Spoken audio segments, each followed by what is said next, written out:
안녕하세요 여러분, DKTV에 누구 계십니까? 데니엘 킴입니다. 자, 이번 영상에서는 2021년 스토브리그, KB리그 스토브리그 관전 포인트를 여러분들과 짚어보는 시간을 가져보도록 하겠습니다. 아직 본격적으로 스토브리그가 시작됐다라고 보기에는 어렵고요. 지금 이 시점에서는 구단들도 선수들도 에이전트들도 준비 과정을 밟고 있다라고 봐야 되지 않을까, 저는 그렇게 보고 있거든요. 아마도 한 열흘 뒤쯤서부터는 뭔가 좀 본격적인 윤곽이 드러나지 않을까, 저는 그렇게 보고 있는데, 자, 그렇다면 여러분들은 이번 스토브리그 총 19명의 선수들이 시장에 나와 있는데 어떤 관전 포인트가 있다고 생각하십니까? 저 같은 경우에는 일단 첫 번째 관전 포인트가 시장 초반에 이탈자들이 나오기 시작하게 되면은 말이죠, 이 스토브리그가 정말 정신없이 진행이 될 가능성이 있다라고 저는 그렇게 보고 있거든요. 여기서 말씀을 드리는 이탈자라는 뜻은, 이렇게 설명을 드려서 원 소속 팀이 아니라 타 팀과 계약하는 선수들, 특히 이러한 선수들, 이러한 계약 과정이 시장 초반에 나오게 된다라고 할 경우에는 이 시장 자체가 상당히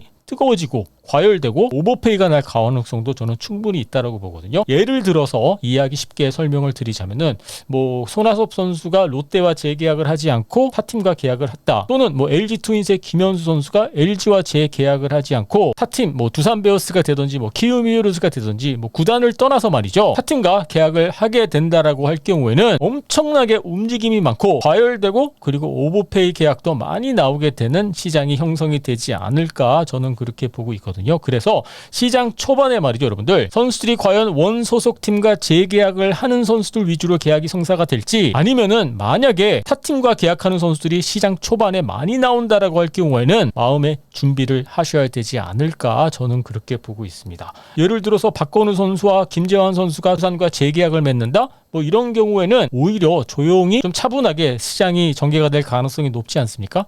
하지만 이 두 선수가 타팀과 계약을 한다라고 할 경우에는 연쇄적으로 이동이 많게 되지 않을까. 또 이동이 많다라는 뜻은 결국에는 과열이 되고 또 오버페이가 나온다라는 뜻 아니겠습니까? 그래서 첫 번째 관전 포인트, 원 소속 팀이 아니라 타팀과 계약하는 선수들이 나오는지 먼저 체크를 하셔야 될 것 같습니다. 자, 두 번째 부분은요, 나성범 선수 이야기인데, 저 같은 경우에는 다른 선수들은 모르겠습니다만은 나성범 선수는 NC 다이노스와 재계약을 하게 될 것이다, 저는 그렇게 믿고 있거든요. 메이저리그 계약 가능성도 충분히 있다고 볼 수는 있겠습니다만은, 아시다시피 현재 메이저리그가 노조와 사무국이 협상을 벌이고 있지 않습니까? 그래서 아마 그게 좀 걸림돌이 되지 않을까, 타이밍 잡기가 조금 어렵지 않을까, 저는 그렇게 보고 있어서 다른 선수들은 조금 예측하기가 이르긴 합니다만은 나성범 선수만큼은 NC 다이노스와 재계약을 하게 되지 않을까, 저는 그렇게 보고 있습니다. 계약 조건이요, 저 같은 경우에는 100억은 충분히 넘을 것 같고, NC 다이노스와 재계약을 한다라고 할 경우에는 최소한 130억 정도는 계약 조건,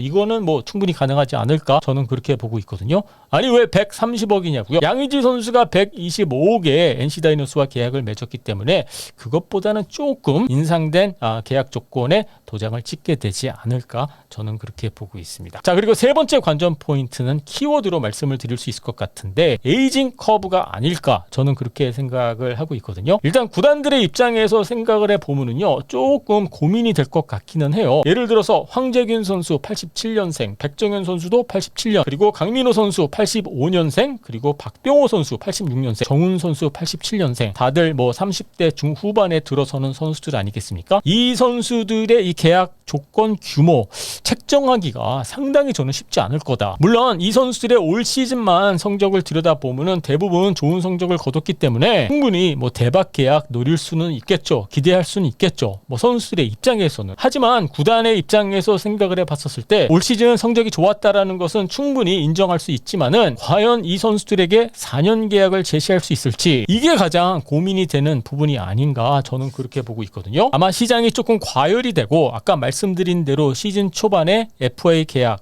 타팀과 계약하는 선수들이 많이 나오게 된다라고 할 경우에는, 방금 전에 언급해드렸던 30대 중후반에 들어선 선수들의 몸값도 엄청나게 오르게 되지 않을까, 저는 그렇게 보고 있고요. 선수 또는 에이전트가 아닌 구단들의 입장에서 생각을 해봤었을 때, 이 좀 나이가 조금 있는 선수들 같은 경우에는 정말 고민이 되지 않을까, 저는 그렇게 보고 있습니다. 자, 그리고 네 번째 관전 포인트는 포지션인데요. 이번 FA 시장만큼은 정말 좋은 외야수들이 많이 나와 있지 않습니까? 하지만 저 같은 경우에는 가장 흥미로운 포지션이 저는 포수 포지션이다라고 저는 그렇게 보고 있습니다. 강성우 선수, 강민호 선수, 그리고 최재훈 선수 이 세 명의 포수들이 나와 있는데 뭐 다들 아시다시피 여러분들 뭐 다들 선발급 포수들 아니겠습니까? 뭐 여러분들 아시다시피 이 포수 한 명을 키우는데 정말 많은 시간이 소요되고 또 인내가 필요한 과정 아니겠습니까? 그래서 이 세 명의 포수들의 이 계약 조건 또는 행선지도 지켜봐야 될 것 같고요. 의외로 예상하지 못했던 결과가 이 포수 포지션에서 나오게 되지 않을까 저는 그렇게 보고 있습니다. 여러분들 가만히 생각해 보세요. 이번 오프 시즌에 포수가 필요로 할 만한 구단이 어느 구단이 있을까요? 몇몇 구단 여러분들 떠오르시지 않습니까? 그래서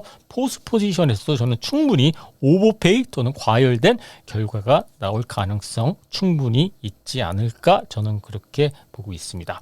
자, 그렇다면 마지막 관전 포인트, 과연 어떤 구단이 과감한 투자를 하게 될까요? 뭐 SSG 랜더스도 많은 팬들이 뭐 정영진 부회장이 있기 때문에 뭐 과감하게 투자를 할 것 같다 뭐 이렇게 예측을 하고 계시는 것 같은데, 저 같은 경우에는 기아 타이거스를 조금 눈여겨봐야 되지 않을까 저는 그렇게 보고 있거든요. 양현종 선수가 돌아온다라는 가정하에 양현종 선수한테도 분명히 좋은 조건을 제시할 것으로 보여지는데, 비록 지금 당장 단장 또는 뭐 감독 선임된 상황은 아니기는 합니다만은 최근에 공격적인 투자가 없었기 때문에 이번만큼은 기아 타이거스가 과감한 투자를 하게 되지 않을까 저는 그렇게 예측하고 있습니다. 자, 여러분들 FA 시장은 말이죠, 어디로 튈지 모르는 거 여러분들 다들 알고 계시죠? 아직 뭐 제대로 스타트가 된 것은 아니기 때문에 조금 상황을 지켜봐야 되겠습니다만은, 일단 이 5가지의 관전 포인트로 시장을 지켜보시면은 전체적인 상황을 이해하시는 데 도움이 되지 않을까 싶습니다. 자, 여러분들은 제가 뽑은 5가지의 관전 포인트